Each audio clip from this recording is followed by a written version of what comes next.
দেখুন আমার মতে টেররিস্টদের কোনো টেররিস্ট যারা তারা কোনো ধর্ম হয় না। ওখানে কি মুসলমান প্রাণ যায়নি? গেছে তো। এটা যদি কেউ বলে থাকে, আমি জানি না উনি কিছু বলেছেন কিনা, আপনি বলছেন বলে আমি বলছি, আমি জানি না উনি কি বলেছেন, কিন্তু ওনার একটা আমি এক্স হ্যান্ডেলে পোস্টিং দেখেছিলাম। দিস ফার্স্ট টাইম উনি দেখেছেন উই আর কিউলিয়ার, এমন সর্বধর্ম সমন্বয়। সেখানে দাঁড়িয়ে যদি উনি এই কথাটা বলে থাকেন, দেখুন এটা হিন্দু মুসলিমের ব্যাপার না, এটা যে ভারতবর্ষের নাগরিককে মারা হয়েছে।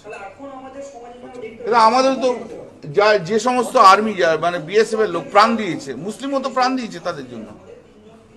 কোনো আর্মির কি কোনো ধর্ম হয়? বিএসএফ এর কোনো ধর্ম হয়? ডাক্তারের কোনো ধর্ম হয়? ধর্ম হয় না।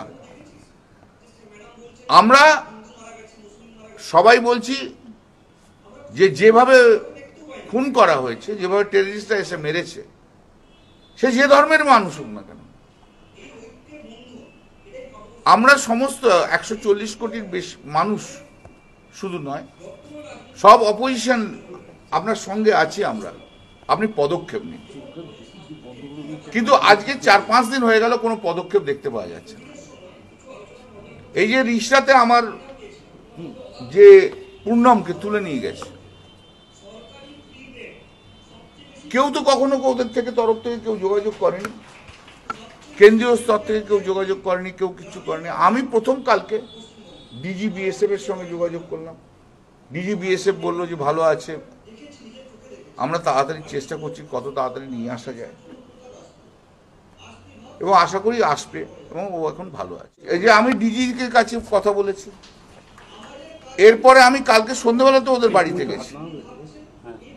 সন্ধ্যেবেলায় যে আবার ডিজির সঙ্গে, ডিজি বিএসএফ এর সঙ্গে ওনার বাবার কথা বলিয়ে দিয়েছে। আজকে বিএসএফ ঢুকছে, বিএসএফ এর এখানকার লোকরা আছে। তারা আমি আসার পরই তো করতে হচ্ছে। কেন আপনারা আগে করেননি? যেদিনকে হয়েছে সেদিনকেই তো লোকাল এখানকার কলকাতা যে বিএসএফ আছে, আইজি টাইজি, তাদের তো তাদের সেই ফ্যামিলির পাশে দাঁড়িয়ে বলা উচিত ছিল যে আমরা সবাই মিলে আছি। কেন ওই ভদ্রমহিলা আজকে মনে হচ্ছে অসহায়, কেউ কোথাও নেই? আমি তো কালকে যখন গেছি বলছি অসহায় আমরা, আমাদের তো কেউ কোথাও নেই, আমি আছি তো। চিন্তা করছেন কেন? দেখছি এখন তো সবাই আসছে না। প্রশ্নটা হচ্ছে কতদিন অপেক্ষা করব, এটাও তো প্রশ্ন। কালকেও আমি বলেছি ভরসা রাখতে হবে। ভরসা না রাখলে হবে না, ভরসাই তো শেষ ভরসা কেন্দ্র সরকারের। কিন্তু এইবারে যে 4 দিন হয়ে গেছে, আমি হয়তো কালকেও ভরসা রাখবো, আমি কিন্তু পরশুদিন হয়তো ভরসা হারাতে পারি ওদের উপর। কার গাফিলতি, এটাও তো একটা বড় প্রশ্ন এসছে আজকে। 5 দিন হয়ে গেল, কার গাফিলতি তুমি ডিটেক্ট করতে পারলে না? এবং এই যে বিএসএফ এর জওয়ানটাকে নিয়ে চলে গেছে, according to the version of the parents, I am telling just now, যে ও ইন্ডিয়ার বর্ডারের মধ্যে একটা গাছের তলায় বসেছিল। কারণ তাদের ফোন করে কিন্তু তার কলিগরা বলেছে তাদের যে ইন্ডিয়ার বর্ডারের মধ্যে বসেছিল, সেইখানে পাকিস্তানি ফোর্স এসে তাকে তুলে নিয়ে চলে যাচ্ছে।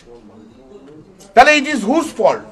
ফল্টটা তো হচ্ছে তাহলে হোম মিনিস্ট্রির ফল্ট, অমিত শাহর ফল্ট। এটা আমি কিন্তু কালকে পর্যন্ত জানতাম না। কালকে কিন্তু ওনারাই আমাকে বলছেন যে ওদের ওই আরো অনেক রিলেটিভ তো থাকে, তারা প্রথম ফোন করে বলেছে ওরই এক কলিগ বলেছে। তাহলে ফল্ট কার? ফল্ট তো তাহলে হয়ে গেল হোম মিনিস্ট্রির ফল্ট। এই বিএসএফ এর লোকটা এখনো আসছে না, তার জবাব তো অমিত শাহকে দিতে হবে এবার। এই ধৈর্যটা আমরা কতদিন ধরবো? হিন্দু মুসলমানের খেলা ছাড়ুন নরেন্দ্র মোদী, ধর্মে খেলা লড়ানো ছাড়ুন। আগে ভারতবর্ষকে প্রোটেক্ট করুন।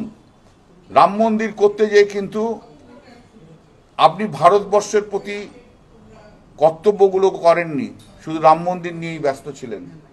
আপনি বিভিন্ন কাজে বিভিন্ন জায়গায় ব্যস্ত ছিলেন। সেই বিশ্লেষণের দিন, বিচারের কথা বলার দিন কিন্তু পরে আসবে। ধর্মে লাগাবেন না আপনি, কিন্তু একদম না। যে টেররিস্ট যারা আসে তারা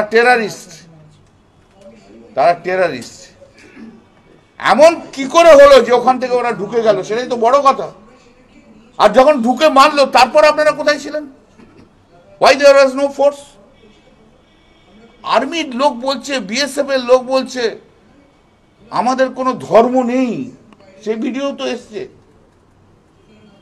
আমরা কোনো ধর্ম মানি না, আমাদের কোনো ধর্ম নেই, আমরা শুধু ইন্ডিয়ান আর্মি। আর আপনি ভারতবর্ষের প্রধানমন্ত্রী হয়ে এমন কোনো কথা বলবেন না যে কথাতে দুটো ধর্মের মধ্যে দিয়ে কোনো রকমভাবে কোনো আনএক্সপেক্টেড ঘটনা যাতে না ঘটে, প্লিজ।